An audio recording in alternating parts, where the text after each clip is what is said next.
Shot a bluff on the lick, got his ass whacked. Heard a nigga stamp, bro, we gon' get back. 392 FNs in the scat. Too greedy, he slimy, really that. All black ski mask, everybody slack. What's good, gang? It's your boy Juin. Back in another video. This is gonna be the first video we doing today for me, and I found it. Yeah, I know I found my shit. I found my Nike ski, man. I told you I was gonna find my shit. My shit went missing for me, so I had to go find my shit. But I found it, and now y'all ain't gonna see my hairline no more for me. So now I can really get a haircut whenever I want to now. Y'all niggas ain't gonna see my hairline. Y'all just gonna see my mustache and shit. But for me, now I don't really gotta get a haircut for me. But I'm still gonna get a haircut. I ain't gonna lie, I'm still gonna get a cut. I got to. Today though, we about to react to this, the story of Edot, baby. For me, I ain't got nothing to react to today. It's Sunday for me. You know, nobody really drop music on Sunday. I'm all caught up with everything and shit too for me. So it's like I ain't missing out on nothing. But for me, I upload every day. Like I really be peeping. Like I really upload every day for y'all niggas. So y'all niggas better subscribe, man. We trying to hit 10K before the year over. We almost at 7K right now. For me, so I need 4K more subs. And we at 10K. And I don't know, I'm probably gonna, if we hit 10K before the year over, oh God, I'm gonna do some crazy shit like from around cut all my hair off, son. No, I ain't jacking that. I'm just joking, I ain't doing that. But for me, I'm gonna probably do some crazy shit like when we hit 10K though. But we about to react to the story of Edot, baby. For me, and if y'all ready, man, RP Edot, baby and shit. I forgot to say that. RP Edot, baby. And if y'all ready, man, we about to get straight to this vid. Edot Baby was a Harlem rapper who started blowing up in 2020 when he was only 15 years old. He was on his way to becoming one of the hottest new drill rappers, but he tragically took his own life before he could reach his full potential. This is the story of his wild come up and unfortunate end. Edot came up in the Sugar Hill neighborhood of Harlem and repped the OYs. Not much is known about his early life, but he said back in the day, he started rapping with his homies just for fun. Eventually, they went to the studio for real, and that's when Edot recorded the track, Ready for War. The track instantly blew up and racked up millions of views. Edot was making a name for himself in the city at just 15 years old. After the track popped off, Edot started linking up. This is the first Edot song I heard. I ain't gonna lie. First time listening to Edot, baby, the first song I heard, that Ready for War shit. That shit was fire. I ain't gonna lie. That shit was fire. Other rappers in the city like Blockwork and Sha EK. Blockwork, Sha, and Edot was all cool with each other at first, but then rumors started flying that Blockwork snitched on their homie King. Blockwork denied ever working with the cops, but Sha and Edot stopped rocking with him, and they started sending disses back and forth. Edot and a lot of dudes from OY was cool with K-Flock's gang DOA or Sev's side, but all that changed when Edot was seen chilling with Flock's ops. According to rumors, dudes from a crew called Structure wanted to link up with Edot after he started popping in the industry, and at the time, they was cool with RPT, who were DOA's ops. When Edot showed up to the spot where Structure was having a party, the RPT dudes were allegedly there, and Edot didn't press him, as he was apparently outnumbered 10-1. So instead of crashing out over someone else's beef, Edot just chilled with the RPT dudes and was even spotted on their IG live. K-Flock saw it went down, and from that point on, Edot became his op. A lot of people. So that's why they fell out then. I was thinking, why the fuck they fell out with Sha EK, but they still cool with Sha EK and them, I think. Edot going to that party is what caused a lot of deaths in the city, because everyone started choosing sides, and a lot of dudes ended up dead. Sha EK was cool with Flock back in the day, but now they on opposite sides, sending shots back and forth. Right now, K-Flock's facing a murder charge after he allegedly killed Edot's homie, Waka, outside a barbershop. It's not clear exactly Whoa. He ain't do nothing.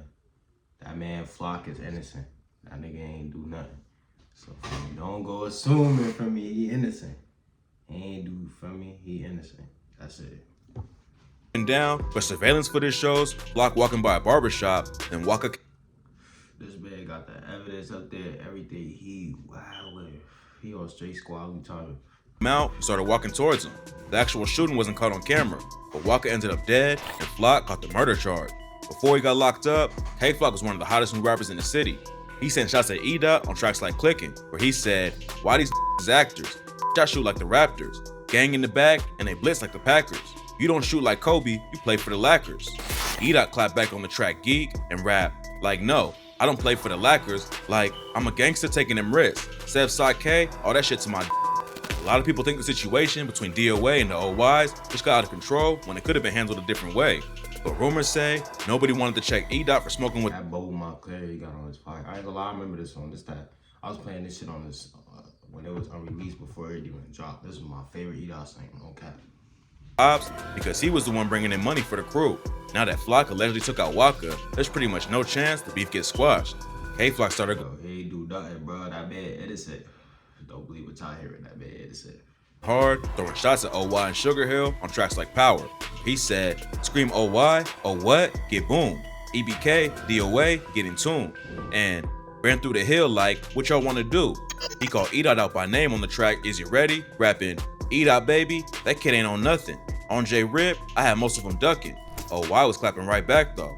Edot was sending shots at Flock, DOA, and their dead homies on tracks like On Hots, where Edot said, Lay, right, Mezzy. JB got hit and got left by the deli. Edot's homies was going hard at DOA in the booth too. Nadia Osama put out the track, What You Wanna Do, and said, KK what? K Flock to my... Yo, I ain't even listened to that Naughty. I know he made it. I know it's unreleased for me, but I ain't gonna listen to it just in case they drop that shit one day so I can react to it. But like, somebody send me the link. Like, I might actually listen to that shit. I ain't gonna lie. His mans got hit and didn't do shit. Nothing to say, screamed DOA, put a hole in his face. Unfortunately, Naughty was stabbed to death back in July after he tried to press an op at the train station. Naughty and two of his homies saw a dude named Kelvin Martinez, followed him into the station. They cornered him, and Naughty hit us, and Martinez pulled out a knife and stabbed Naughty. Naughty pushed him onto the train tracks, but he collapsed at the scene and tragically passed away at just 14 years old. Martinez was second-degree murder, but after more info came out, the prosecutors charged him with manslaughter instead. According to Martinez, he was just defending himself, and one of Naughty's homies had already attacked him a few weeks earlier. Now the charges have been completely dropped after the investigators decided they couldn't prove Martinez wasn't defending himself. Losing Naughty at just 14 was a huge blow to the OYs. Edot linked up with Naughty's brother, Didi Osama, and a bunch of their homies for the track E4N, where they paid their respect to Naughty and sent shots at the ops too. On his verse, Edot said, he say I ain't tough, but that nigga capping. Sliding for Naughty, like nigga what happened? Smoking on Lottie, got sent to the past. Told RJ, he got him, no capping. Beef with DOA and K-Flock ain't the only drama Edot got tied into. According to rumors, he never had beef with Blockwork, but after Shy EK and Sugar Hill Keem stopped rocking with him, Edot just... You don't really have beef. You don't really be having beef with your mans. You just be having disagreements. Like, if you my mans for me, I ain't gonna do all this unnecessary shit like block you for me, like cut you off from my life, like all because you did some weird. It depends on the situation. Like, if your mans is fucking your bitch for me, that's a whole different situation. I'm talking about like, say I just hear the random nigga just saying, oh, this nigga hating on you for me, and that's your mans. So for me, my man's hating on me is what I'm trying to say. I ain't gonna cut him off from that. I'm gonna just have a friendly conversation with a nigga. Hey, yo, what's going with you? Like, you my man. Why the fuck you hating on me? Like, we supposed to be getting this shit together. Why you, for me? Like, why you hating? I ain't gonna cut no nigga off of my life. For me, I ain't the type hold no grudges. For me, this is a small world. Anything can happen out this motherfucker for me. But I'd rather have a friendly conversation with a nigga before I cut him off. For me, like I said, depending on the situation.